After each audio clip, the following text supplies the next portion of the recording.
সকালে ঘুম থেকে উঠেই দেখি সব অভিমান ভুলে গিয়ে আবার এক হতে যাচ্ছেন তাহসান আর মিথিলা। বিশ্বাস করেন ভাই, নিউজটা দেখে আমার কদম জোড়া আর তার জায়গায় ছিল না, সোজা কান্দে উঠে এসেছিল। আমি তো বিস্তারিত না পড়েই সাংঘাতিক ভাইদের বিশ্বাস করে তাহসান খানকে মনে মনে কয়েকটা গালিও দিতে দিতে বলতেছিলাম, একটা পুরুষ কিভাবে এত নির্লজ্জ হতে পারে। এমন নিউজ দেখে তো কেউ বলতেছে 14 ঘাটের পানি খাওয়া শেষ, এখন আবার পুরান ঘাটে আসছে। তাহসান ভাই যদি আবার ঘরে তুলে নি তাহলে ব্লিচিং পাউডার দিয়া ধুয়ে নিয়েন, অনেক জীবাণু থাকতে পারে। আবার কেউ কেউ বলতেছে সংসার কি ফোনের কোনো অ্যাপস নাকি যে ইচ্ছে হলো ইনস্টল করলাম, আবার ভালো লাগলো না ডিলিট করে দিলাম। মিথিলা রাগ করে চলে গেলেও একটা কথা ছিল, কিন্তু সে তো অন্য এক বেটাকে ধরছিল। এখন সেখানে পাত্তা না পেয়ে আবার এখানে চলে আসতে চাচ্ছে।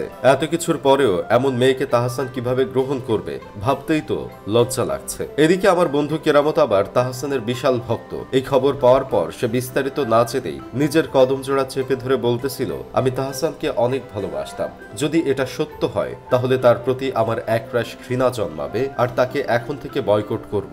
লোকমুখে একটা কথা শুনেছি, বাইরে ফিটফাট ভিতরে সদরঘাট। আমাদের দেশের নিউজের হেডলাইন গুলোর হয়েছে এই অবস্থা। সেই দিকে কেউ খেয়াল না করে যার যার মতো উড়ন্ত মন্তব্য ছুড়ে দেয় কমেন্ট বক্সে। আমাদের দেশে লোভনীয় খাবার তৈরি করার জন্য হয়তো এতগুলো কারিগর নাই যতগুলো নিউজে লোভনীয় হেডলাইন দেওয়ার কারিগর আছে। আগে দেখতাম 19-20 সাইডের লোকেরা লোভনীয় ক্যাপশন বা থাম্বলাইন দিয়ে মানুষের মনে ক্লিক করার আগ্রহ জাগিয়ে তুলত, আর এখন আমাদের দেশের গণমাধ্যমের লোকেরা লোভনীয় হেডলাইন দিয়ে মানুষের শিহরণ তুলে দেয়। তবে ভাই, এবার তাহসান আর মিথিলা কার জন্য একত্রিত হচ্ছে, নগদ নাকি ইভালির জন্য? তাহসান আর মিথিলার মধ্যে বিচ্ছেদের 7 বছর হয়ে গেছে। এর মধ্যে তাদেরকে আর একসাথে দেখা যায়নি, মাঝে শুধু একটা ই-কমার্স সাইটের লাইভে এসেছিলেন। কিন্তু এখন শোনা যাচ্ছে তারা নাকি আবার মান অভিমান ভুলে আবারও এক হচ্ছে। আরে ভাই থামেন, যেই এক হওয়ার কথা ভাবছেন সেইভাবে এক হচ্ছেন না তারা। আমাদের দেশের সাংবাদিক নামক সাংঘাতিকদের হুট করে বিশ্বাস করতে যাবেন না, আগে বিস্তারিত নিউজ পড়বেন, তারপর যা ভাবার ভাববেন।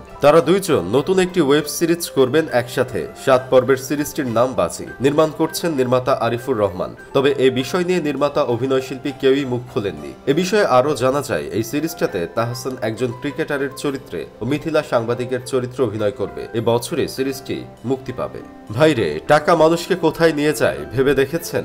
টাকা দিলে বন্ধু শত্রু হয়ে যায়, আবার টাকা দিলে শত্রুও বন্ধু হয়ে যায়। টাকার জন্য এখন আবার প্রাক্তন স্বামী স্ত্রী মিলে গেছে। কিছু ক্রিকেটার টাকার জন্য মিলে যেতে পারে, কিন্তু দেশের ক্রিকেটের ভালোর জন্য মিলে যেতে পারে না। আবার কিছু অভিনয় শিল্পীরা সন্তানের জন্য এক হতে পারে না, কিন্তু টাকার জন্য ঠিকই এক হতে পারে। যারা বলেন জীবনের টাকা পয়সা সব না, তারা আসলে ভুল বলেন। টাকা পয়সা যদি সব না হতো তাহলে মানুষ এমনটা কখনো করতো না। এতে করে কিছু সিনেমা আর টিভিসি নির্মাতাদের জন্য ভালোই হয়েছে।